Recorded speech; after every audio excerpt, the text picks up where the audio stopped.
The town of Alder Hollow had always been a haven of stillness, tucked away between shadowed woods and windswept hills. Its charm lay in its routine, a place where every day mirrored the one before. But that fragile calm shattered the day the fog descended. It came without warning. One autumn morning, the sun never fully rose. A dense, silver mist crept in from the forest, swallowing streets and homes in an unrelenting embrace. It moved unnaturally, like it had purpose, coiling through the town until even the church steeple disappeared. At first, people chalked it up to a strange weather phenomenon, shrugging off its eerie stillness. But then the whispers began. By noon, they were everywhere. At first, faint as the rustling of leaves, but always unsettlingly close.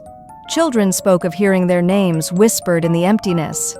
Pets cowered, growling at shadows.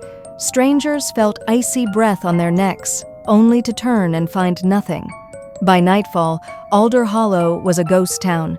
Doors were locked, windows boarded up. The whispers grew louder, invading homes, taunting with secrets that cut deep. Regrets, lies, fears. Clara, a skeptic by nature, wasn't buying it. She was only in town for the weekend, visiting her aging grandmother. While her grandmother begged her to stay inside, Clara rolled her eyes. She had no patience for local superstition. Grabbing a flashlight, she stepped outside, ready to prove everyone wrong. The air was thick and cold, pressing against her like unseen hands. She didn't get far before she heard it, a voice. "Clara," it called, soft and familiar. "Clara, sweetheart." She froze. Her heart raced as recognition hit her. It was her mother's voice, the same voice she hadn't heard since her mother's funeral 2 years ago. "Mom?" Clara whispered, her voice trembling. "Come to me, darling," the voice coaxed. It came from deep within the woods, weaving through the fog like a siren's song. "I've missed you." Against all reason, Clara moved toward the sound. The flashlight beam trembled as she walked deeper into the fog.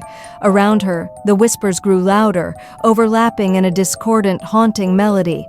She glimpsed shifting shapes in the fog, shadows that vanished when she turned.